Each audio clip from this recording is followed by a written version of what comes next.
I'm Michaela Cooley, one of the co-owners. How y'all doing? It's DeMonte Thomas, the other co-owner. And we are the chosen ones. So, first and foremost, we want to introduce y'all to our brand and what it means to us and what we can provide to other people. I first got a job when I was 14 years old, and I have not stopped working since then. I had to get everything that I wanted. Like for driver's training, I had to bust my ass all summer just to pay for them classes. I had to save up for my first car. Like nothing was ever handed to me. I always had to work hard for what I wanted. And yeah. For me, I grew up in I wouldn't say but it was a dysfunctional household. So my dad was around, but he wasn't around. I'm not gonna put his business out there. He did. He was doing what he had to do. But what I would say about him is he instilled a lot into me. He never gave me anything. Like, I can say that he never gave me no handouts. He always made sure, like when I was young, I didn't understand it. But so I would say I'm grateful for having that. But that sounds good, but he really was not there, like presently. And with my mom, she was still a kid when she had me. They had me young. She was 19, so she was still being a kid. So my grandma that's who I really believe is my mom, and that's who I got tatted on me here, Elizabeth Thomas. That's who I do a lot of stuff I do. That's who I do it for. For me, I just feel like life was just, first of all, I got kicked out by both parents, literally. Living with this parent got kicked out, living with this parent got kicked out, just back and forth, just house to house to house to house. So life was never like easy at all. So regardless of all that, I always stayed like level-headed and still just kept going, no matter what, and that will always be me. But I am grateful for everything that God has gave me, and even the family that is around me. I feel like the struggles of being a Black-owned business. First of all, let's get the elephant in the room. We're Black. Nothing's handed to us. We gotta work for everything we got, which I don't complain about. But it's just like, when we start from scratch as well. So you gotta think about manufacturers, getting clothes here. You gotta think about cameramans, content, this, that. And it's only us two. There's no team. Like we the team.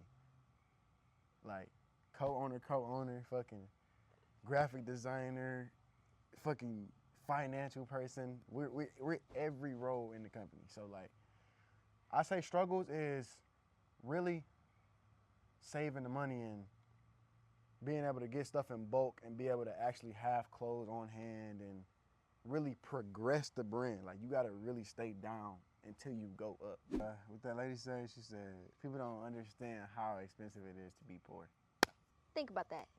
Just take a second, think about that, because that is so true. That is so true.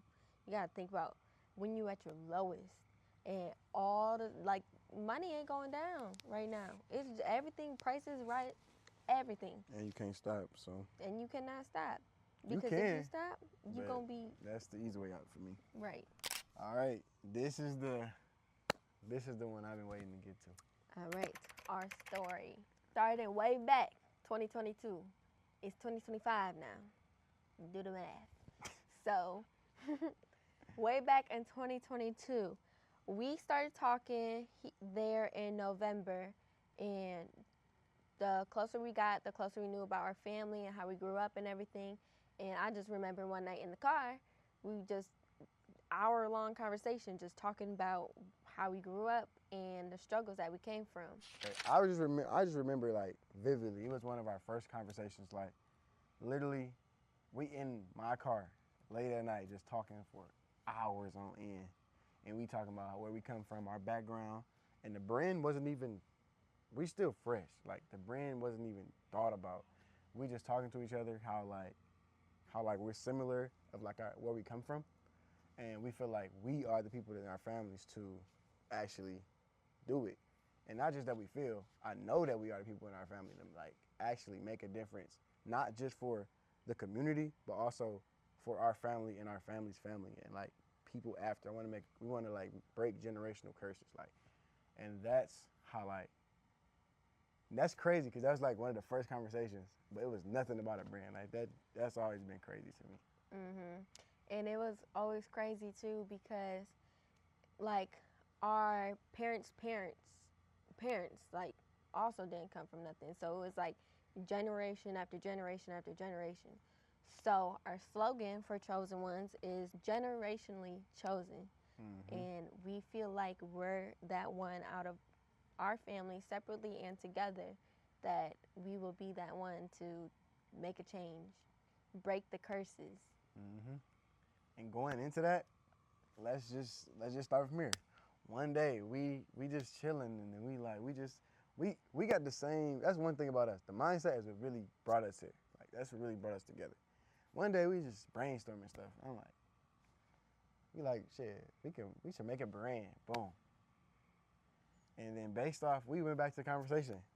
And I remember because I do graphic design, so make sure I go type in though. But I do graphic design, and I'm trying to make a logo. So I'm just like brainstorming. I'm showing her stuff, and we going back and forth.